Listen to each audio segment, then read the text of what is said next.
अस्सलाम वालेकुम दोस्तों, की हाल चाल है सारे का? ठीक ठाक हो? लो जी दोस्तों, अज मौसम बड़ा अच्छा बनया, बारिश होती बड़ी ज़्यादा। तो असी अज चले हैं, देखो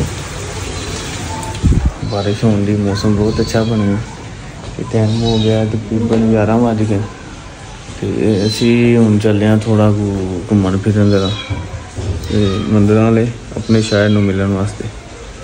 तो इंशाअल्लाह ताला तुहानू जाने सारा कुछ दिखाते रहांगे।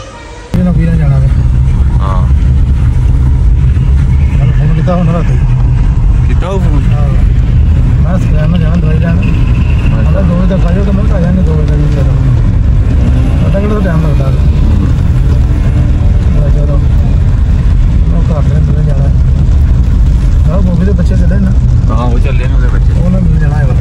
लेट आए हो? मैं लेट नहीं आया, मैं अद्धा घंटा हो गया खलोते हैं। दसो जरा चाचू कि आए हैं? सैयद हो गए। गलत गल नहीं मैं करता है, जे मैं गलत होया तो फिर आखे। पहले फोन करते की किया थी मैनू, मैं मोटरसाइकिल ते आ रहा, पहली तो गल ही गलत हो यार। बारिश होने लग गई, नारे मुंडे मोटरसाइकिल ते आना हुंदा है। देखो हम बारिशां ने की हाल कीते, बारिशां ने मौसम खुशगवार कीते। और की होए? खुशगवार है, तो शुक्र अल्लाह दी ज़ात दा, मौसम कुछ फिट होया। गर्मी ने मत मार छड़ी। बैल किला हो गया है? नहीं पसीने दे सारे कितना पई है? कितना पई है? और नहीं पई है ला दे बंदे। तो शीशा नजर आंदा है, तुसीं लगे ड्रामे करन।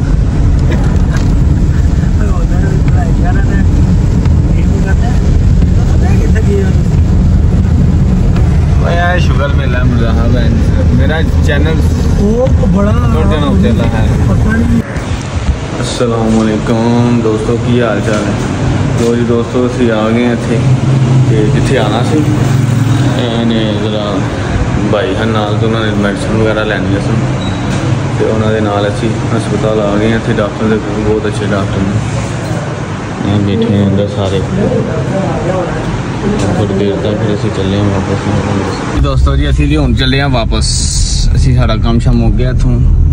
चाचे हरी बड़े गुस्से थे, नाल बारिश शुरू हो गई। चाचा जी काहदा गुस्सा तुहानू? हुण चलिए वापस। असी हुण मंदिर वाले जा रहे हैं। जाना पानी बहुत ज्यादा। बारगा जी, बारगा मस्जिद है बारगा ना, बड़ी कमाल दी। 10 मरम नूं तो तेल सुट्टा ना, थल्ले नहीं पैना।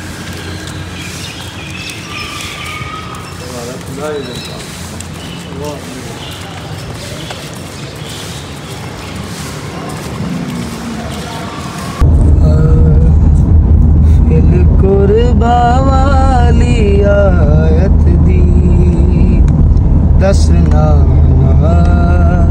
के तफसीरे, दिल कुर्बा वाली आयत दी दसना के तफसीरे, फिल कुर्बा वाली आयत दी दसना तफसीरे। मसमूम बिरादी मैयत चो, मसमूम बिरादी मैयत चो, मैनू खिंचने पै गए तीरे, कुर्बा वाली आयत दी दसना तफसीरे, कुर्बा वाली आयत दी दसना तफसीरे। इस तो मद हसन दी गुरबत दा की नोहा जोन किसे लिखने, इस तो मद हसन दी गुरबत दा की नोहा जोन किसे लिखने, नाने दे रोजे तो घर तई, नाने दे रोजे तो घर तई, जड़ी खून दिए तहरीरे, बिल्कुल बावाली आयत दी दसना चेक करना वो तफसीरे।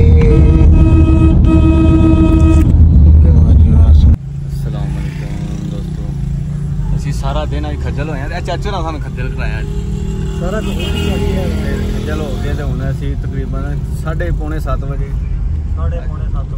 ਹੁਣੇ ਕੋ 7 ਵਜੇ ਨਾਲ ਅਸੀਂ ਘਰ ਪਹੁੰਚਦੇ ਆ ਭਾਈ ਸਵੇਰ ਦੇ ਨਿਕਲੇ ਹੋਏ ਤੇ ਕੁਛ ਅੱਜ ਬਾਰਿਸ਼ ਨੇ ਬੜਾ ਤੰਗ ਕੀਤਾ। ਕੋਈ ਸਾਡੇ ਚਾਚੇ ਨਾਲ ਬੜਾ ਤੰਗ ਕੀਤਾ। ਸਾਡੇ ਚਾਚੇ ਨਾਲ ਸਾਨੂੰ ਜ਼ਲੀਲ ਕਰ ਛੜਿਆ ਯਕੀਨ ਮੰਨੋ। ਰਸਤੇ ਬੰਦ ਨੇ ਹਰ ਪਾਸੇ ਭੁੱਖੇ ਮਾਰਿਆ ਜੇ ਕਿ ਬੰਦੇ ਗਰੀਬ ਨੂੰ ਮਾਰ ਛੜਾਏ ਨਾਲ ਜਾ ਕੇ। ਦਾਦੇ ਬੰਦੇ ਆਪਣੀ ਸਿਹਤ ਵੇਖੋ ਤੇ ਮੇਰੀ ਸਿਹਤ ਵੇਖੋ। ਮੈਂ ਨਹੀਂ ਪੀਤੀ ਚਾਹ ਨਾ, ਮੈਂ ਨਹੀਂ ਪੀਤੀ ਚਾਹ। ਤੁਹਾਨੂੰ ਤੇ ਆਖਿਆ ਸੀ ਤੁਸੀਂ ਆਓ, ਤੁਸੀਂ ਨਹੀਂ ਜੀ ਮੈਂ ਨਹੀਂ ਆਣਾ। ਮੈਨੂੰ ਤੇ ਟਾਈਮ ਲੱਗਣਾ ਨਹੀਂ ਸੀ ਇੰਨਾ। ਮੈਂ ਨਹੀਂ ਟਾਈਮ ਲੱਗੇਗਾ। ਅੱਗੋਂ ਫਿਰ ਬਹਿ ਰਹੇ ਨੇ, ਅੱਗੋਂ ਇੱਕ ਜ਼ਾਕਰ ਸਾਹਿਬ ਆ ਗਏ ਨੇ, ਠੀਕ, ਉਹਨਾਂ ਨਾਲ ਮੁਲਾਕਾਤ ਹੋਈ ਹੈ। ਫਿਰ ਸਟੂਡੀਓ ਟੁਰ ਗਏ ਨੇ। ਚਲੋ ਕੋਈ ਗੱਲ ਨਹੀਂ, ਅੱਲਾ ਹੈਗੇ, ਚਾਹ ਤੁਹਾਨੂੰ ਇੱਥੋਂ ਪਿਆ ਦਿੰਦੇ ਆ, ਨਾਰਾਜ਼ ਨਾ ਹੋ ਤੁਸੀਂ। ਬਾਕੀ ਜ਼ਲੀਲ ਤੁਸੀਂ ਬੜਾ ਕਰਾਇਆ ਕਿਉਂ ਮਿਰਜ਼ਾ ਸਾਹਿਬ? ਬਹੁਤ ਬਿਲਕੁਲ ਸਹੀ ਕਿਹਾ। ਜ਼ਲੀਲ ਹੋਇਆ ਡੱਡੂ। ਲਓ ਜੀ ਭਾਈ, ਇਹ ਵਾਵਾ ਸਟੰਡ ਲੱਗ ਗਿਆ, ਸ਼ੁਗਲ ਹੋ ਗਿਆ। ਲਓ ਜੀ ਅਸੀਂ ਸਾਇਦ ਕਰੀ ਉਹਨਾਂ ਨੱਪੜ ਗਏ ਘਰ।